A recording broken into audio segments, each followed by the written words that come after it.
Bonsoir, bienvenue dans votre journal. Voici les titres de l'actualité toulousaine de ce jeudi 17 janvier. Nous nous trouvons dans la cour de la Chambre de commerce et d'industrie. Son président, Alain Di Crescenzo, a présenté ses vœux à la presse ce midi. Il est revenu sur 2012 qu'il a qualifié d'année délicate pour les entreprises. Vincent Peillon était à Toulouse aujourd'hui. Le ministre de l'Éducation a visité 4 écoles, dont l'école primaire Victor Hugo. Un déplacement où le ministre a notamment parlé rythme scolaire. Et puis enfin, Airbus a dévoilé son bilan commercial 2012 aujourd'hui. Un bilan meilleur que prévu avec la vente de 833 avions. Visite du ministre de l'Éducation nationale aujourd'hui à Toulouse. Vincent Peillon s'est rendu à l'école élémentaire Victor Hugo de Bellefontaine en fin de matinée.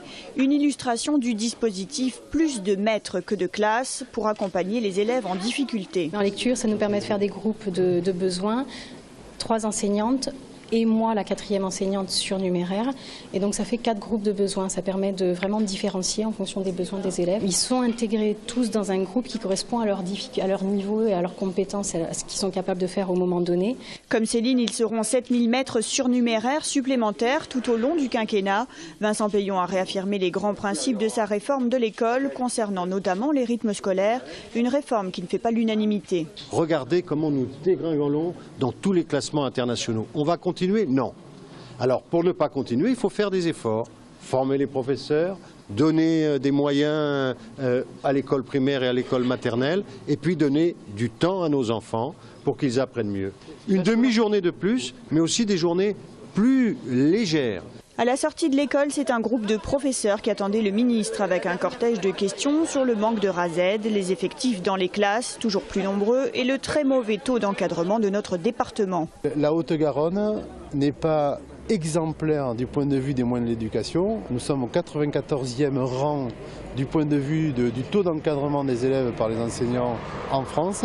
Et l'année prochaine, on risque de glisser au 99e rang, sur 101. Je vous ai entendu dire quelque chose, vraiment ça me touche, dire où est le changement.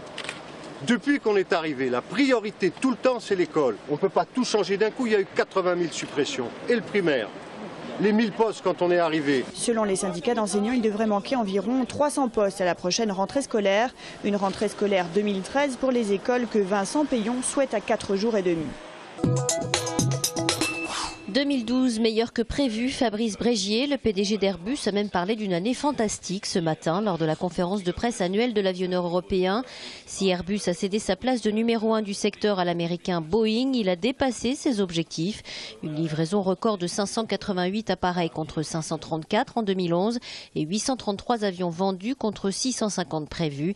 La star 2012, c'est la 320 Neo, 478 appareils vendus l'année dernière. Contre-performance pour la 380. Le Super Jumbo a accusé le coup en raison de la découverte de micro-fissures sur les ailes qui auraient refroidi les acheteurs potentiels. Chez Airbus, on table cependant sur 25 commandes en 2013. Le projet A350, quant à lui, suit son cours. 27 commandes fermes à ce jour pour une mise en service mi-2013. Enfin, avec 5000 recrutements en 2012 et 3000 à venir en 2013, une mobilité très active dans l'entreprise.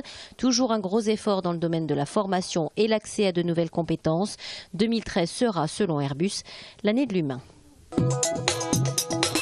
Le président de la Chambre de commerce et d'industrie de Toulouse a présenté ses vœux à la presse ce midi. L'occasion pour lui de dresser le bilan économique de l'année qui vient de s'écouler. L'agroalimentaire, le spatial, l'industrie et notamment l'industrie aéronautique sont les secteurs qui ont été les plus porteurs en 2012. L'industrie a créé sur ce territoire 4% d'emplois salariés en plus.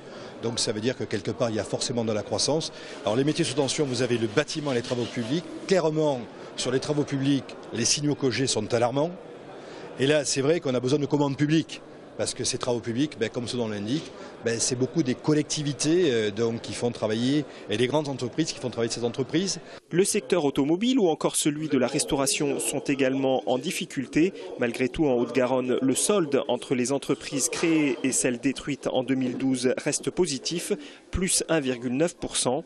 Avant ses vœux, Alain Di Crescenzo a visité 3 entreprises innovantes dirigées par de jeunes entrepreneurs, la clé économique des prochaines années selon lui. 25 à 26% des dirigeants de cette région ou de ce département qui ont entre 55 ans et plus. Ça représente 72 000 emplois en région Midi-Pyrénées, plus 24 000 dirigeants, dont 100 000 emplois.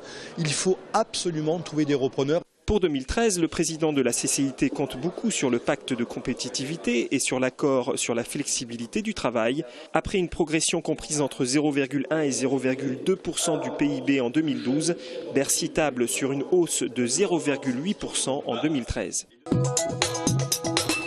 Voilà le fameux tracé donc Europe, qui part ici donc de Ramonville, voilà, qui franchit le canal, la rocade, qui apparaît en aérien, et à partir de là, les différentes stations. Alors les noms des stations ne sont pas retenus, c'est clair, donc pour arriver ici à la Cadène et en traversant tout l'Inopole.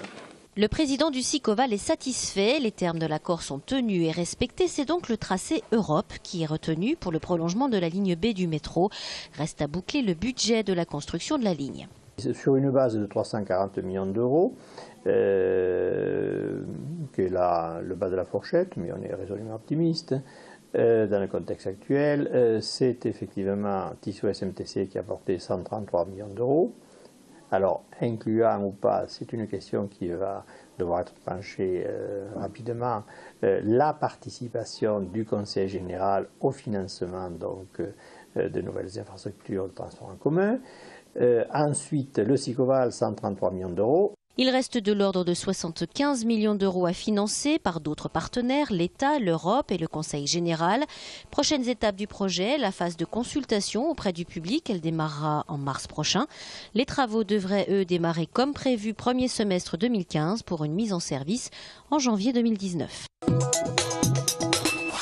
Les élus d'Europe Écologie Les Verts de Toulouse et de Toulouse Métropole présentaient leurs vœux hier. Ils saluent le gouvernement quant au mariage homosexuel, mais le trouvent très frileux par rapport au vote des étrangers. Au niveau régional, ils n'ont rien contre aller rapidement à Paris en train, mais en modernisant les voies actuelles plutôt qu'en construisant une coûteuse LGV. Au niveau économique, ils désirent que l'on sorte de la mono-industrie aéronautique en région, bref, ne pas mettre tous les œufs dans le même panier. Au niveau de la ville, ils veulent une future régie publique de l'eau, plus de voies cyclables et une voie pour les transports en commun sur le périphérique. Mais surtout, ils veulent plus de pouvoir. Europe Écologie Les Verts doit être plus écoutée à l'avenir dans cette ville. Nous souhaitons pouvoir mettre en œuvre tous les éléments du projet des écologistes.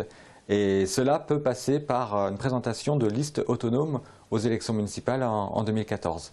C'est effectivement une des manières de faire entendre la pluralité du projet des écologistes et aussi d'organiser autrement le débat politique plutôt qu'un simple face-à-face entre Pierre Cohen et Jean-Luc Moudenc. Bref, les Verts semblent vouloir marquer de leur empreinte la ville rose. Mercredi s'est tenue à la maison Midi-Pyrénées, 6 rue Rémusat, une présentation de la prochaine édition du Festival de la création télévisuelle de Luchon.